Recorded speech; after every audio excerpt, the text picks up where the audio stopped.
तो घर में विद्वत्ता का अनुभव होता है महाराज। भगवान विष्णु ने जाते हुए शिव बाबा को देखा। शंकर भगवान से, भगवान नारायण ने कहा आप कुछ कहेंगे नहीं? भगवान शंकर कहते हैं नारायण चिंता मत करो, बार के दिन अगर की दाल चढ़ा कर जाएगा, चने की दाल को मंदिर के पीछे बैठकर ओम नमः शिवाय बोलकर जो नारायण को समर्पित करेगा उसके मनवांचित फल को मैं 3 महीने में पूरा कर दूंगा, उसके मन की कामना को मैं 3 माह में पूर्ण कर दूंगा। आज भी नियम है, चने की दाल को लेकर जाते मंदिर के पीछे बैठकर चने की दाल को लेकर ओम नमः शिवाय का जाप करते हैं। 7 बार ओम नमः शिवाय बोलकर चने की दाल वापस घूमकर भगवान विष्णु को समर्पित करी जाती है तो 3 महीने में मनोकामना पूरी हो जाती है। उस चने की दाल का इतना प्रमाण, इतना प्रमाण गुड़ जोड़ता। जितने समय अतिथि हमारे घर में रहे, मेहमान हमारे घर में रहे, जिसको हमने आरती के समय पर गुड़ दिया है, जिसको हमने गुड़ दिया है वो पाकर आनंद के साथ में। अच्छा, कभी तुमने सुना जो जिसके यहाँ पर गणेश जी नहीं होते शादी ब्याह में अगर गणेश जी नहीं मिलते तो क्या करते हैं, वो गुड़ का जो ढेला होता है ना उसी को आधा तोड़कर गणेश जी बना के रख देते हैं और उसी आधे गुड़ के ढेले का भोग लगा देते हैं। गुड़ का ही गणेश और गुड़ ही खजा। देखिए जरा भाव देखिए हमारे सनातन धर्म, भगवान को रिझाने का तरीका देखिए। अब कई लोग कहते हैं ये गुड़ से क्या होता है, ये मूंग से क्या होता है, ये धने से क्या होता है, चावल से क्या होता है, बेलपत्र से क्या होता है। अरे भाई समर्पित करोगे, पाओगे तो जानोगे ना। सावन के बार के दिन जिस लड़का और लड़की का विवाह नहीं हो रहा, बहुत हताश हो गए, परेशान हो गए, विवाह संबंध जमी नहीं रहा, किसी भी बुधवार के दिन तांबे के कलश में चने की दाल को भर लीजिए, किसी भी बुधवार, और तांबे के कलश में चने की दाल को भर लो, उसमें 2 गोल सुपारी रख लो, पूजन वाली सुपारी रखकर 2 सिक्के उसमें रख लो, पीले कपड़े से मुख बांध दो, उसका पूजन करो बुधवार के दिन भी, और गुरुवार के दिन उसका पूजन स्नान करने के बाद करना। पर घर में किसी से बात मत करना, मुख से शब्द मत बोलना, मुख झूठा मत करना। पूजन करने के बाद उल्टे हाथ पर कलश को रखकर सीधे हाथ से ढककर कोई ब्राह्मण के घर में जाकर साथ में किसी को ले जाओ, बिना बोले, बिना बात करे, बिना कहे, साथ जाकर ब्राह्मण का दरवाजा बजा दे, बात कर ले और में कह जाओ, पर तुम्हें नहीं बोलना है। और वो कलश ब्राह्मण के अपनी कामना कर कर वो कलश का दान दे दिया जाए। महाराज ज्यादा से ज्यादा 4 महीना 3 महीने के अंदर विवाह संबंध पक्का हो जाता है। विवाह संबंध, चने की दाल का दान कोई सहज नहीं है। रहा है कि मैं दुखों से पीछा छूट ही नहीं रहा, तब उस जगह पर बेलपत्री के मध्य भाग में पीला चंदन, ये जो पत्ती है और ये 2 पत्ती हैं, ये बड़ी पत्ती और ये बीच की जो 2 पत्ती हैं, इसके बीच में जो डंडी का भाग रहता है, जो बीच में डंडी का जो भाग है, बड़ी पत्ती और ये 2 छोटी पत्ती के मध्य में जो डंडी का भाग है, उस डंडी के भाग में पीला चंदन और एक अक्षत पीला शंकर भगवान को प्रदोष के दिन आप अगर प्रदोष काल में समर्पित कर रहे हैं तो ये निश्चित है कि धीरे धीरे कर कर वो दुख समाप्त होगा, वो दुख कटेगा ही। विश्वनाथ को कुछ नहीं चाहिए, मेरे शंकर को चाहिए क्या? अगर आपके जीवन में ऐसा लगे कि बहुत बड़ी बीमारी आ गई और आपके घर का व्यक्ति वेंटिलेटर पर पड़ा हुआ है तो शमी के वृक्ष के फूल ले आओ 7, और शमी के वृक्ष के 7 फूल लाकर एक एक फूल शंकर भगवान को श्री शिवाय नमस्तुभ्यम कहकर उस व्यक्ति के लिए जो पड़ा हुआ है, अंतिम सांसें गिन रहा है, जिसको अटैक आ गया, अंतिम सांसों में जो गिन रहा है, उसके नाम से भगवान शंकर पर चढ़ाना प्रारंभ कर दो। मात्र 7 पुष्प, उस शमी के वृक्ष के 7 पुष्प आप शिव को समर्पित करिए, उसका नाम और गोत्र बोलकर, और भगवान शंकर का मूल मंत्र श्री शिवाय, जम के बोलिए श्री शिवाय नमस्तुभ्यम बोलकर एक एक शमी का फूल शंकर पर चढ़ाना प्रारंभ कर दो। फिर आगे वो विश्वनाथ की मर्जी है, वो प्राण कैसे लेकर वापिस आता है, उस काल से छुड़ाकर महाकाल कैसे लाता है, ये वो जाने। आपका फर्ज केवल आप अदा करिए। ये 3 समय एक ऐसा समय है, मान लो सुबह यदि आपको समय ना मिले भगवान शंकर का गुणगान करने के लिए, मान लो दोपहर का समय ना मिले शंकर भगवान का गुणगान करने के लिए, तो शिव पुराण कहती है जब सूर्य डूब रहा हो, प्रदोष काल का जब समय हो, तब उस शंकर का गुणगान करो तो सारी जिंदगी तुम्हें किसी के आगे हाथ नहीं फैलाना पड़ेगा। भगवान भोलेनाथ स्वयं तुम्हें उतना प्रबल वैभवपति बना। कितना सुंदर कहा है। जब जिंदगी बहुत संघर्ष में चल रही हो, बहुत दुख का जीवन चल रहा हो, बहुत कष्ट का जीवन चल रहा हो, बहुत कष्टमय जीवन चल रहा हो, तब शमी के 5 पत्ते, शमी के 5 पत्ते, एक दुर्वा के साथ एक अक्षत चावल का एक दाना, वो भी हल्दी में भिंगोया हुआ हो या केसर में भिंगोया हुआ हो, शमी पत्र 5, एक दुर्वा, एक चावल का दाना, जो दिल से हृदय से बेलपत्री के वृक्ष के नीचे पार्थिव लिंग का निर्माण कर कर मट्टी का शिवलिंग बनाकर प्रदोष काल में, मतलब शाम के समय पर शिवलिंग बनाकर उस पे जल चढ़ाकर, जो ये 5 शमी का पत्र, एक दुर्वा और एक चावल का दाना, अपनी कामना कर कर जो दुख चल रहा है बाबा से विनय कर कर एक एक पत्ता जब समर्पित कर दे, फिर एक दुर्वा समर्पित कर दे, फिर एक चावल का दाना समर्पित कर दे और बाबा का वहीं पर पुनः विसर्जन कर दे, 3 महीना तो जाने दो, 15 दिन के अंदर वो दुख कटता जरूर है, चाहे कोई भी दुख, किसी भी तरह का दुख क्यों हो। एक बेलपत्र के वृक्ष की परिक्रमा करने वाले को हजारों अश्वमेध यज्ञ का फल प्राप्त हो जाता है, हजारों अश्वमेध यज्ञ का फल प्राप्त हो जाता है। उसी तरह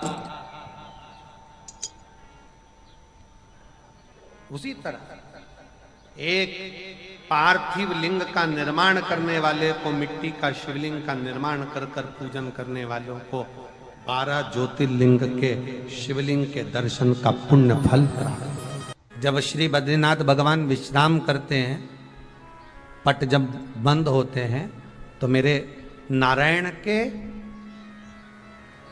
हृदय से बाहर जो लक्ष्मी जी का मंदिर है, वहां से लक्ष्मी जी को लाकर हृदय से लगाया जाता है और भगवान को एक कम्मल पूरा घी में उसको लपेट कर, पूरे घृत में उसको लगाकर, गौ माता के घृत में उसको लगाकर नारायण को भगवान शिव का स्मरण कर कर लपेटा जाता है। भगवान नारायण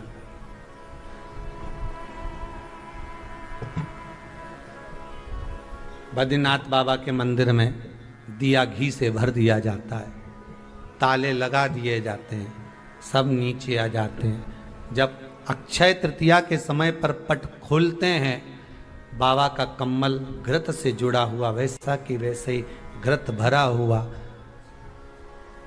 घृत में स्थिरता है, घर में घृत के अंदर लक्ष्मी का भाव आ जाता है। हमारे यहाँ हिंदू धर्म में बहुत सुंदर बात कही जाती थी पहले, आजकल जमाने में कहते कि नहीं कहते मालूम नहीं, पर मारवाड़ के अंदर एक रीति थी, घर के अंदर रसोई घर में एक इतनी बड़ी कुल्हड़ होती थी जिसमें घी भरा होता था, छोटी सी चम्मच होती थी, उसमें पूरे घर का घी खाली हो जाए और उस कुल्हड़ का घी खाली नहीं होना चाहिए। नानी भाई का मायरा सुना है आप लोगों ने? अगर नानी भाई का मायरा सुना होगा तो नानी भाई के मायरे में नरसिंह मेहता जी की जो दादी के प्राण छूटे थे वो केवल इसी बात पे छूटे थे। अगर नानी भाई का मायरा सुना होगा तो आपको मालूम होगा, नानी भाई के मायरे में जब नरसिंह मेहता भोजन करने के लिए बैठे तो नरसिंह मेहता की भाभी दुरत गौरी ने कह दिया दादी के सामने, जब दादी बोली क्यों इसकी रोटी में घी नहीं लगा, तो कहा कुल्हड़ का घी समाप्त हो गया है, रसोई घर में जो बाटकी रखी थी उसका घी समाप्त हो गया। जय कुंवर भाई को चिंता लग गई, आंखों से अश्रु बहने लगे और जय कुंवर भाई नरसिंह मेहता की दादी प्राणों को छोड़ दी कि मेरे रसोई घर का घी समाप्त हो गया, मतलब ये घर अब बर्बाद होने में देरी नहीं लगेगी। नानी भाई का मायरा कहता है दादी के प्राण छूट गए थे, नैनों से नीर बह रहा था। केवल जरा सा संवाद। शास्त्र कहता है घर के रसोई घर में जिस बाटकी से आप रोटी पर घी लगाते हो उसकी बाटकी में भले आधा चम्मच घी पड़ा पर पड़े रहना चाहिए। क्यों? वो लक्ष्मी को घटने नहीं देता। जिस दिन बाटकी मंज जाए, साफ हो जाए, उसी दिन उसको धोकर पोंछ कर वापस भर देना चाहिए। अगर बाटकी गंदी हो गई तो आप धो पोछो, मना नहीं है, पर उसको धोने पोंछने से पहले एक कटोरी में घी भर दो, चम्मच रख दो। पर रसोई घर में बाटकी में घी होना चाहिए और उसमें आप डालते रहो और लगाते रहो, रोटी में चलेगा, पर बाटकी का घी समाप्त नहीं होना चाहिए, कुल्हड़ का घी समाप्त नहीं होना चाहिए। वो बरकत है, वो भंडार है, वो संपदा है हमारी। घृत वैभव देता है, घृत वैभव प्रदान कर।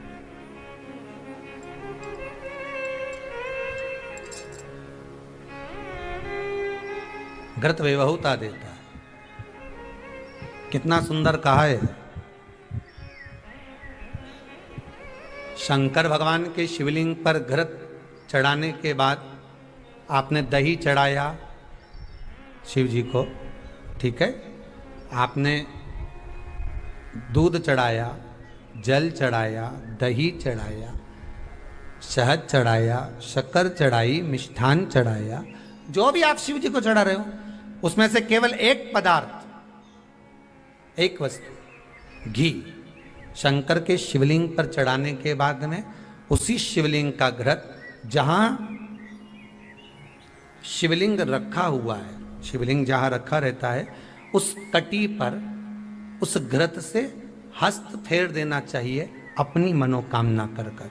जो अभिषेक आपने किया है वो अभिषेक का फल भगवान भोलेनाथ कुछ ही दिन में प्रदान कर देते हैं। मात्र उंगली फेर देने पर, घृत पात्र की उंगली, घृत का जो आप अभिषेक कर रहे हो, जल चढ़ा रहे हो, दूध चढ़ा रहे हो, आप पंचामृत सामग्री समर्पित कर रहे हो, आप दुनिया की सारी वस्तु भगवान को दे रहे हो, तो घी चढ़ाते समय जब घी चढ़ जाए, शंकर के शिवलिंग पर घी चढ़ गया, उसकी एक उंगली लेकर शिव मंदिर में जहां शंकर जी पिंडी पर बैठे हैं उस जलाधारी पर जो शिवलिंग रखा हुआ है उसके चारों तरफ उस घृत को लगा देना चाहिए अपनी कामना कर कर।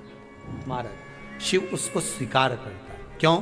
शंकर और पार्वती के मिलन स्थल माता पार्वती की गोद में भगवान शंकर का जो शिवलिंग स्वरूप विराजमान है, हस्त कमल के अंतर्गत जो भगवान विराजमान है, उसका फल चोगना मिल जाए।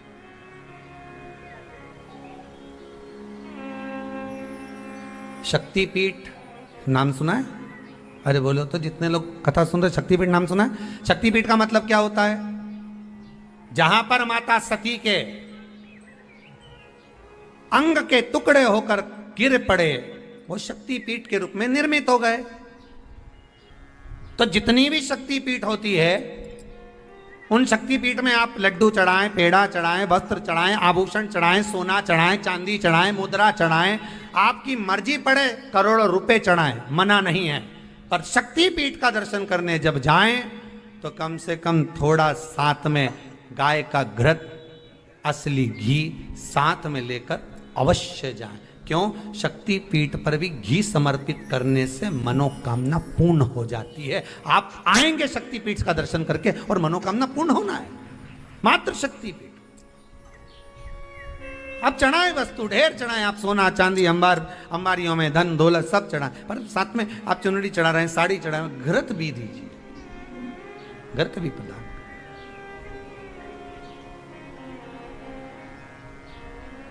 घृत का दान मूल है। धर्म पत्नी से संतान नहीं, औलाद नहीं, बड़े दुखी, बड़े दुखी। अच्छा, संतान नहीं हो, किसी नारी की गोद अगर, स्त्री की गोद अगर खाली रह जाए तो भी दुख होता है उसको कि मेरे घर में औलाद नहीं, संतान नहीं। हम कई बार कहे, आज फिर कहते हैं, ये टेस्ट भी बाद में कराना, सारी जांचें बाद में कराना। एक बार शंकर का भजन कर कर देखना। सब जगह से अगर हार जाओ और सारे रिपोर्ट आपकी आपने सब दूर दिखा ली, तो एक बार शंकर पर भरोसा कर कर तुमरुका जी का नाम लेकर सफेद आंकड़े की जड़ को शिव जी पे से रजस्वला धर्म के 7वें दिन 21 बार घुमा लो। नाम गोत्र बोलकर कमर में लाल धागे में बांध लो, पीपल के पत्ते शिव जी को चढ़ाओ, उठाकर लाओ, उस एक पत्ते को रात्रि को गाय के दूध में उकालो और उस दूध को दोनों पति पत्नी पियो, साथ रहिए। समय आएगा, बाबा चाहेगा तो 3 या 4 महीने में गर्भ ठहर ही जाएगा। सारे डॉक्टर को दिखा लिया अपनी जगह, टेस्ट भी करवा लिया अपनी जगह, पर एक बार प्रयोग, और वो विश्वास रखकर करना पड़ेगा। शंकर पर जो भी कार्य कर रहे हो आप, जो उपाय कर रहे हो आप, शिव का स्मरण कर, भगवान पर अगर विश्वास रखोगे, भरोसो दृढ़ इन चरणन कहो, श्री वल्लभ नख चंद्र छटा बिन सब जगह माही अंधेरो। अगर भरोसा है तो शंकर है, और भरोसा नहीं तो शिव कहां से।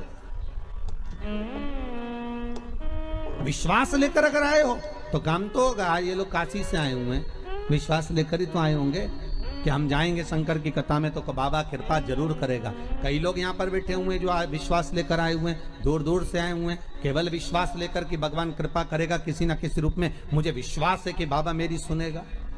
और फिर कहता हूं, कथा में अगर आपने मन लगा लिया, भले टीवी चैनल के माध्यम से श्रवण कर रहे हो, भले मोबाइल के माध्यम से श्रवण कर रहे हो, भले पंडाल में सुन रहे हो, बाबा से अगर दिल से आपने अगर कह दिया तो 3 महीना बहुत होता है सब कामना पूरी होने के लिए। मेरा बाबा आपको कुछ ना कुछ दे ही देता है, बस आपकी रुचि के अनुसार सुख प्रदान कर ही देता है। आप उस पर विश्वास, भरोसा, भटकना नहीं है हमको। जिस नारी का रजोधर्म के अंतर्गत नारी को जो परेशानियां होती हैं, कोई के 8 दिन पहले, 4 दिन पहले, 3 दिन पहले कहीं ना कहीं रजोधर्म के अंतर्गत जो बीमारियां होती हैं, उसके लिए महाराज 7 चने की दाल के दाने तुलसी महारानी के सामने कटोरी में रखकर, तुलसी के 3 पत्ते उसमें डालकर अपनी मनोकामना कर तुलसी में 3 बार जल छोड़कर वो तुलसी और वो चने की दाल ले जाएं और उसको धीरे धीरे कर एक एक कर सुबह शाम दोपहर में उसको खा लीजिए। रजोधर्म से जुड़ी हुई परेशानी समाप्त। कोई सहज नहीं है महाराज। चने की दाल को स्वर्ण दान का भी भाव कहा गया। हमारे हिंदू धर्म में चने की दाल को स्वर्ण दान भी करते हैं। जो व्यक्ति स्वर्ण दान नहीं कर पाता वो चने की दाल का दान कर देता है, तो स्वर्ण दान के बराबर मान्य है महाराज। फिर निवेदन करा, चने की दाल का व्याख्यान वर्णन फिर किया गया। मान लो कोई प्लाट है, कोई प्रॉपर्टी है, कोई जमीन है, कोई जायदाद और नहीं बिक रही, बहुत परेशान हो गए, लाखों करोड़ों रुपए तुम्हारे डूब गए और ये प्रॉपर्टी बिके, तब तुम उबरो, तो उसके लिए चने की दाल को एक रात्रि पहले रविवार के दिन घर में गला लीजिए और उसको गलाकर दूसरे दिन उसमें थोड़ा सा चंदन मिलाकर पीस लीजिए। पर पीसना आपको मिक्सर में नहीं है, पीसना आपको सिलबट्टे पर, चकोटी पर जो आपके यहाँ उससे उसको पीस लीजिए। और पीसने के बाद उसमें थोड़ा सा दूध मिलाकर शिव मंदिर में जाकर शंकर भगवान के शिवलिंग का सोमवार के दिन लेपन करिए। लेपन कर अपनी कामना कर शिवलिंग पर 3 उंगलियां लगा लीजिए महाराज, अपनी कामना कर। जो 3 उंगलियां आपने लगाई है, उंगली हटाते समय चंदन के लेपन को जो लगाया आपने, चने की दाल का लेपन, स्वर्ण का लेपन, उसको हम कहते हैं स्वर्ण लेपन, उसको लेकर आ जाइए महाराज। उसको थोड़ा सा लेकर आ जाओ, एक किसी भी फूल में उसको लगाकर जो जमीन, जो प्रॉपर्टी, जो जगह बेचना है वहां पटक दीजिए महाराज। उसके ग्राहक आना चालू हो जाएंगे और वो प्रॉपर्टी शीघ्र बिक जाएगी। अपनी कामना के अनुसार बिकेगी कि कितने में आपको बेचना, अपने अनुसार। महाराज चने की दाल स्वर्ण दान के बराबर है। चने की दाल को सहज नहीं समझा जाता, गुरु भक्ति के लिए बहुत मूल है। माताएं कई बार पीले गुरुवार करती हैं या केले के पेड़ के नीचे पूजन करती है तो चने दाल समर्पित करती है। क्यों करती है? उसका भाव है स्वर्ण दान के लिए, मनवांचित फल की प्राप्ति के लिए, मनोकामना के लिए। जिस जमीन में फसल कम होती हो, जिस जमीन में प्रॉपर्टी के अंतर्गत कहीं लाभ नहीं मिल रहा हो, जो कई लोग वो जमीन की दलाली का काम करते हैं ना, जमीन बेचवाते हैं, खरीदवाते हैं और कोई लाभ ही नहीं मिल रहा, कई दिनों निकाल दिए, साल निकाल दिए, कोई लाभ नहीं हुआ, तो निवेदन है शंकर भगवान के मंदिर में शिवलिंग पर 108 चने के दाल समर्पित करो। उस 108 चने की दाल को प्रदोष के दिन शाम के समय समर्पित कर उस दाल को उठाकर लिया। जेब में पीले रुमाल के साथ उसको बांध कर रख लो, किसी प्रॉपर्टी का सौदा कराने जाओ, उसको पटक कर लेकर जाओ, आपके लाभ होना चालू, सौदे होने चालू, आपको कमीशन मिलना चालू। बद्रीनाथ में अगर 41 दाने चने की दाल के पीले कपड़े में बांध कर जो शंकर भगवान के 41 बार नाम लेकर बद्रिकाश्रम को चढ़ाता है, आज भी उसकी मनोकामना पूरी हो जाती है। इसलिए बद्री नारायण में चने की दाल चढ़ती है। क्यों चढ़ती है किसी को नहीं मालूम, पर उसका कारण यह शिव महापुराण में कि बद्रिकाश्रम में चने की दाल शंकर भगवान का नाम लेकर चढ़ाई जाती है। क्यों? क्योंकि जब जैसे दादी को स्वर्ण सीढ़ी चढ़ाते हैं, देखा स्वर्ण सीढ़ी चढ़ाते हैं तो चने की दाल बर्तन में भरते हैं, फिर उस पर सोने की सीढ़ी रखते हैं, तब वो स्वर्ण सीढ़ी चढ़ती है। उसी तरह जब हम किसी बच्चे को गोदी लेते हैं और उसको कोई दान देते हैं, अपना मकान अपनी जायदाद जब उसके नाम लिखते हैं, तो बच्चे को जब गोदी लिया जाता है तो सामने थाली में चने की दाल भरी जाती है। नामकरण संस्कार जब बच्चे का किया जाता है तो सामने थाली में चने की दाल रखी जाती है। क्यों? चने की दाल जब हम दान करते हैं तो स्वर्ण के बराबर दान का, प्रॉपर्टी के बराबर दान का लाभ जीव को प्राप्त होता है। आज भी नारायण के मंदिर में बद्रिकाश्रम में 41 दाने चने की दाल के देने पर, आपको 41 तो गिनता नहीं इसलिए पोटली में बांध कर ले जाता है, जितने हैं दे दो, शिव का नाम समर्पित करिए। हर हर भगवान शिव का नाम लेकर बद्रिकाश्रम में चने की दाल का दान। अच्छा, इसलिए केदारनाथ में जपा जाता है नारायण नारायण और बद्रिकाश्रम में जपा जाता है ओम नमः शिवाय। दोनों जगह विपरीत दशा है। केदारनाथ जी में क्या जपना चाहिए? श्रीमन नारायण ओम नमो भगवते वासुदेवाय श्री कृष्ण शरणम मम। ऐसे केदारनाथ जी में बैठकर भगवान का नाम का जाप करना चाहिए। और बद्रिकाश्रम में जब भी जाओ तो मुख से ओम नमः ओम नमः शिवाय। जैसे व्यक्ति का कोई काम नहीं हो रहा हो, बहुत दिन से लगे, बहुत समय से लगे, ये काम हो ही नहीं रहा, तो शंकर जी का नाम को उल्टा कर कर जपना चालू कर दो। नमः शिवाय ओम। सीधा नाम क्या है? ओम नमः शिवाय, शिवाय नमः ओम।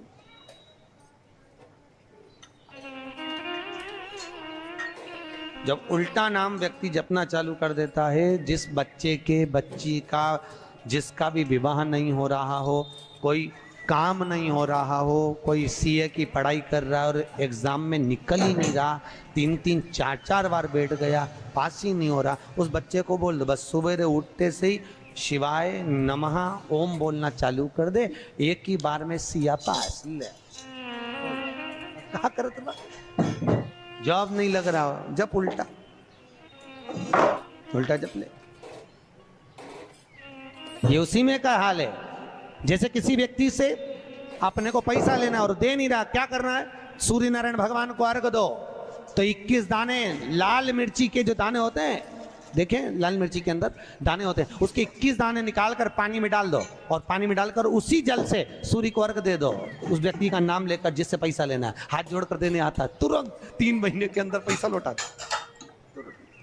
हाथ जोड़कर ये सूर्य को अर्घ देने पर मात्र व्यक्ति दौड़कर पैसा देने आता हो, कितना भी हो, रहने नहीं देता प्रचंड। शिव के सिवा दुनिया में कोई दानी नहीं, शंकर जैसा कोई दानी नहीं हो सकता। स्वयं कैलाश पर रहता है और दुनिया को लखपति, करोड़पति, आनंदपति बनाकर भेज देता है। कभी अगर मौका लगे, कभी ऐसा योग लग जाए कि कोई आपसे कहे कि